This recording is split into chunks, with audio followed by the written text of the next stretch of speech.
please hit the likes and subscribe down below in the right-hand corner.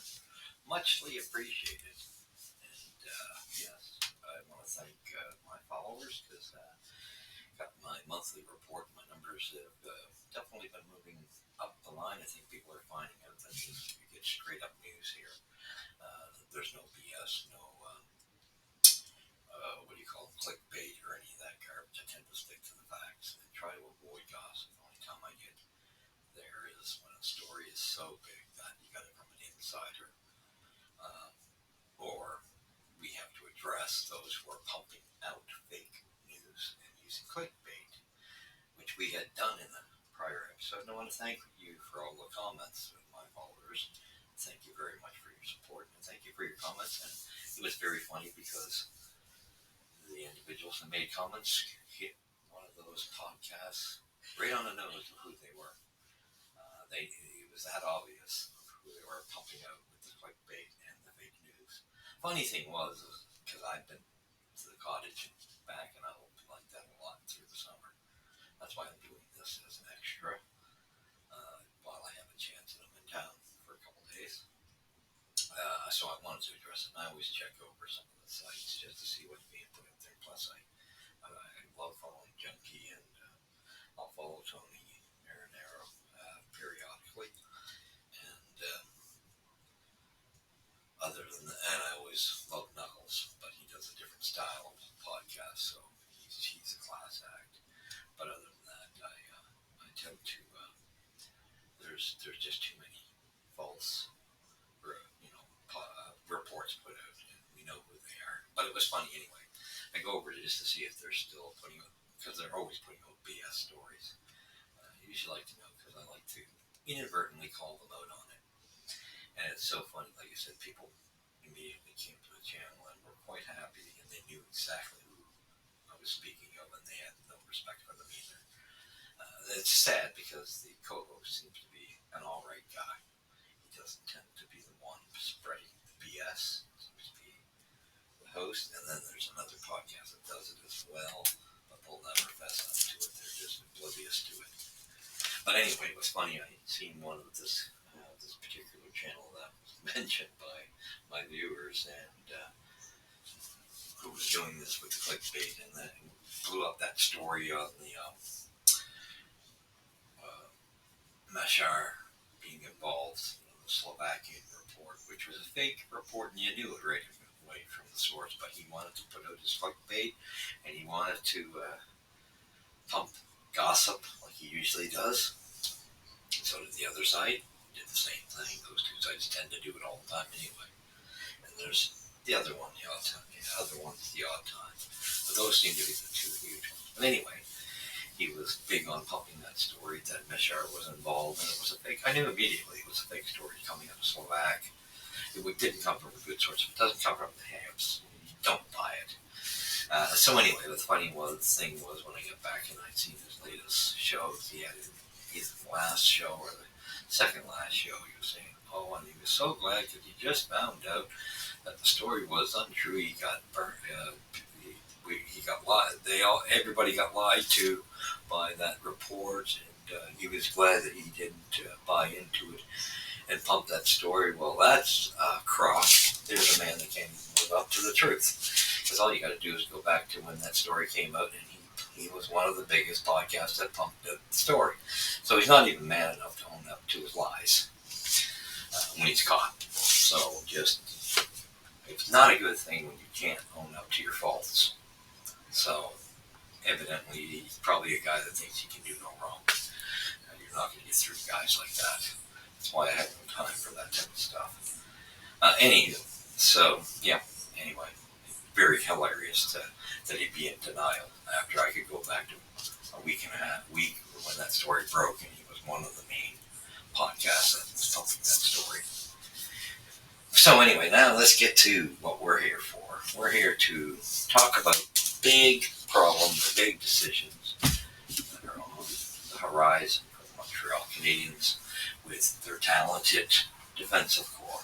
And this is going to get really tricky. I wouldn't want to be Kent Hughes or Jeff Gordon at the moment, because there's going to be some really tough decisions that have to be made. And some of them might have to be made sooner than later, because I think this training camp may speed things up with decisions that have to be made, and we're going to look at it because I'm going to give you a view of who I think, where they're going to be situated, and I will say right up the top, I didn't even put Adam Enstrom into this, and he could be something in the future that easily could be vying for a spot. But right now, I think he will be Laval because there's too much of a mess already. No sense of adding him to it. So I just wanted to go with what I thought was going to happen with the way our roster is set at the moment. I still think our first pair in defense is going to be Matheson and Gooley. Unfortunately, I wish they would get Gooley off the right side. I'd almost rather than put Matheson there and let him deal with being on his offside. Because I think you got to start allowing Gooley to play on his favorable side with the experience he's gaining. That's just my thought. And then plus they're going to be pulling the reins in on the defense a bit, I think. So, and Matheson will not duplicate a season like this. And then I put Hudson. This is a big question mark. So I wouldn't take any heed to this call because my second pairing is kind of in a limbo a bit because Savard will probably be on the right side if he's with Montreal still. I put Hudson with him because I do believe Hudson has the talent to be there, and I think he is going to be in the future. In the future, I just don't know how quick it's going to kick in. He will be the answer to unlocking that power play. But I think that's where his best part of his game is going to be visible. It's in the power play.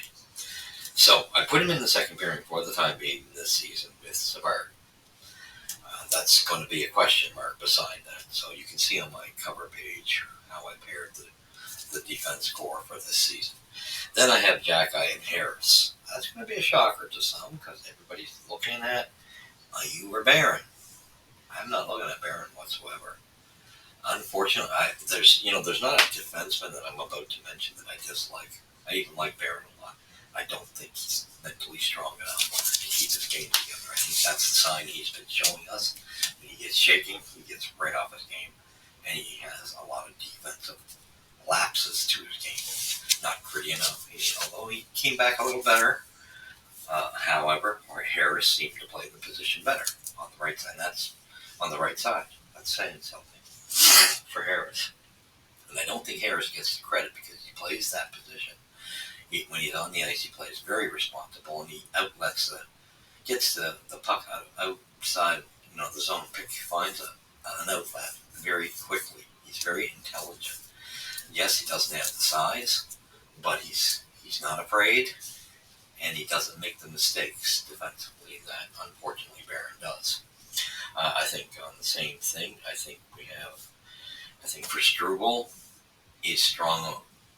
He's strong. Has a better game to him, but only on the left side. I don't, and that's where I know some people pick Struble staying over Harris in that right side. They've already tried that a little bit, and Harris is way past Struble on the right side when they're put on the right side. Struble plays much better on his strong side, which is the left side, but he has some weaknesses to his game here and there. However, I think he's better than Barron. I just don't think if he's placed on the right side, I think then Barron can be next after Harris because that's Barron's strong side. But overall, I think Struble is better than Barron. But anyway, so that's how I had it. I have Jacky and Harris for the time being, with the exception, there's a question mark on the Harris side. And the question mark would be Mailloux and Reinbacher. These two, I will not bet against them. They could be nice surprises because Mailloux had a phenomenal, really turned it on in Laval last year and came a long ways. His progression, and he looked good in those games, just like Hudson looked good in those two games.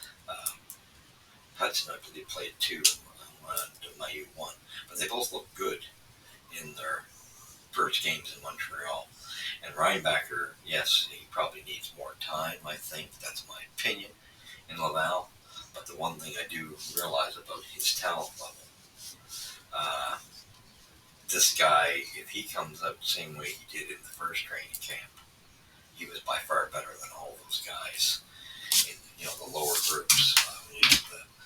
He was much better, and I think he could outbeat them all if he has another showing like that. But we'll see, because I just think it's going to be time, a little more time, and contracts are going to play into this too. Who's waiver exempt? I think the problem is everybody except for Barron, Jack, and Harris. No, I'm not talking about this. I mean, Matheson, Gourley, and Savard are shoe-ins to their positions. That's automatic. They're not; those guys got their positions, but everybody else, out of the players left, Jack, Harris, and Barron, are not waiver exempt. So you got a problem. And I do think Jack is a wild card. Because I honestly think the way he came back after all the injuries and going to Laval for a minute, he came back a much better player. And I think there's a big upside, and I think he also needs to be. I'd like to see him with Hudson on a power play, because he's got that bomb of a shot, and I think we need to utilize that. Take full advantage of it, because I think if we start utilizing it between him and Hudson will probably be a great puck mover, much better than Matheson is at it on a power play. And I think for a bomb, there's nobody better on the team for a bomb from the point than Jack, and he always gets the shot through. So those are the players I see there. Like I said, with the question mark of Harris, Mayu and Reinbacher being in the third pairing, I don't know how that'll turn out. I think Struble will get sent down to Laval because he's waiver exempt. I think, and they could do the same thing with Mayu and Reinbacher while they're waiver exempt. That's going to be the question mark. Or are they too good to hold them back? That's the big thing. Same thing with Hudson. So those three, Hudson, Mayu, Reinbacher, and Struble, that's four. They're all waiver exempt, so that could put them back to what they need. Just send them all back to Laval and solve the problem. Just go with what they got right now. But if any of those guys are good enough, other than Barron, I say in that group, I think any of the others could crack the lineup more. So Barron's got to give it. This is going to be Barron's last crack at it. And I just don't think he can bypass Harris, Mayu, Reinbacher, and Struble. I just don't foresee it. Maybe you keep him as the seventh defenseman like Weidman was in that, that type of situation. But then if these three go there, then you might have to rotate one of those three in the seventh spot. So it's a very tricky situation. So to me, Barron and Struble, unfortunate Barron, I think needs to be in a trade package. That's my thought on that. I love every one of these guys. I think they're all good personalities. I just think he's doesn't have a good enough physical game. He's not good enough defensively. And he comes apart when he gets shaken, when he gets put off his game. He really gets put off his game. He's got to be stronger mentally, and I just don't think he has it. And I think easily three of these players, and most likely all four of them, could easily take. All the players could be ahead of Barron. That's to me. I would have even gotten rid of him before. And a lot of people won't agree, because he does have a slight offensive side, but what he costs you defensively is nowhere near worth it.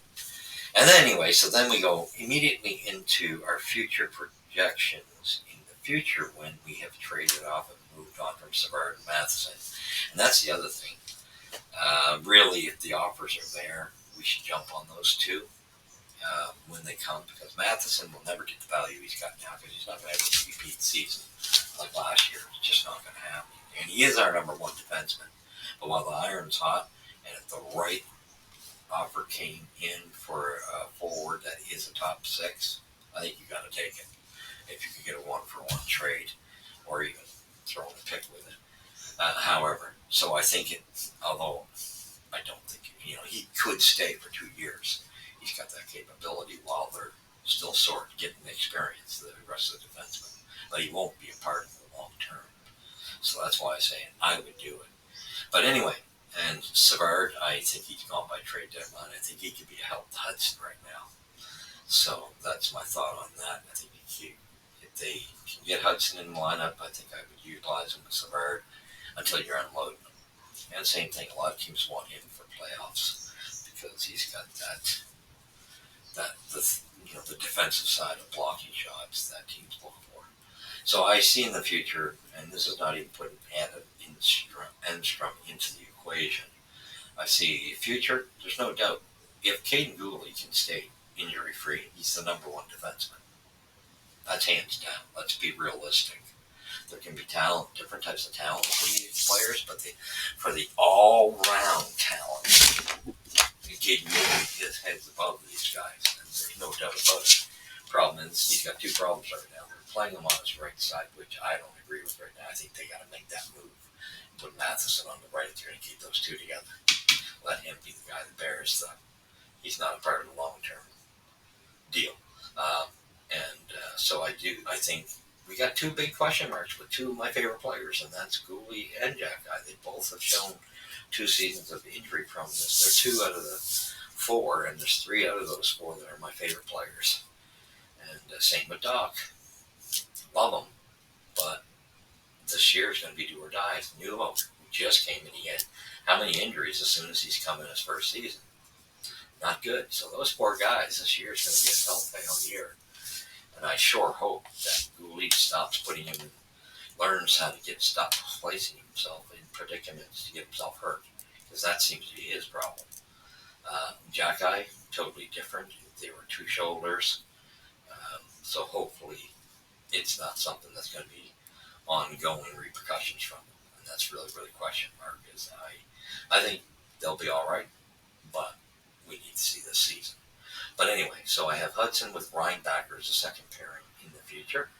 And I do say this is all up in the air because I do think Arbor Jack Eye is not given the credit he's due. I think there's more upside to his game. The way he came back from Laval last year was quite impressive, and he showed a really good upside. This guy is a wild card. He really is a unicorn. His brother is as well. I think he could easily move up to the second pairing, and you would have to move Hudson to the third pairing, but you could utilize Hudson's timing in the power play to make up for it anyway. But I have Jack Eye and Harris with Enstrom should be there, and Struble and Barron. I put those four there in that 6th spot because they're going to have to decide who moves on. And the sad part, I think Barron's got to be your first to move, and I think Struble, you may have to move on from as well. I love him, but I don't think he can place himself in a position to outdo anybody on the right side. He hasn't shown that. I don't even think he can outplay Barron when he's on the right. Now, I think he can on the left easily, but there's too much talent on the left as well, and I think that's going to make him the odd man out. But he could maybe hold on to him as that 7th defenseman. That's one thing. I think a 7th defenseman could be up between him and Enstrom in the future. But I do think that's how I have the future defenseman. Like I said, Gooley with either Mayu or Reinbacher, or Hudson with in the second pairing, which, again, that's questionable between him and Jack Eye. But easily, I think that would also move things around a bit if Hudson had to move down. But anyway, that's how I see it, and I think a lot of people are going to be surprised because they kind of give Barron an edge for his slight offensive spurts. He doesn't have enough offensive spurts to make up for the woes he has. And I like him. Personality-wise, he's got a great personality, but he just seems to be so shaky, fragile when it comes to stability as a person. When things start going wrong, he falls apart.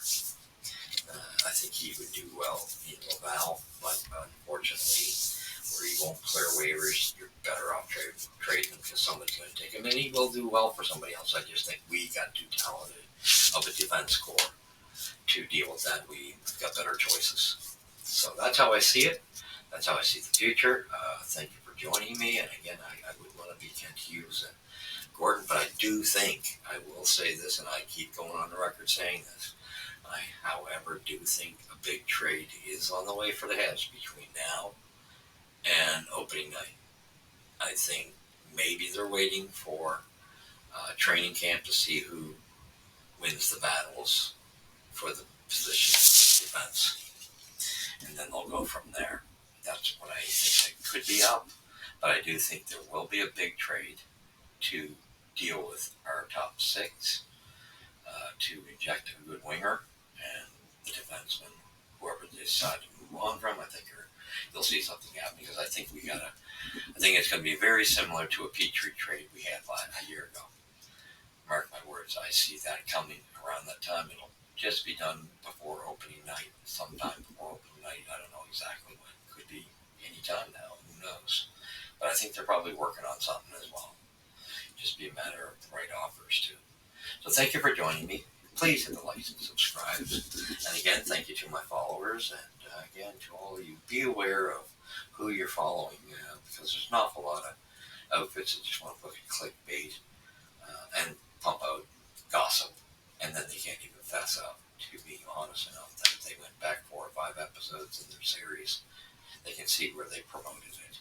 And we're pumping up that false story. So we won't do that around here. Thank you. And we'll catch you in the next episode. We'll be watching to see if anything happens. Thank you. God bless.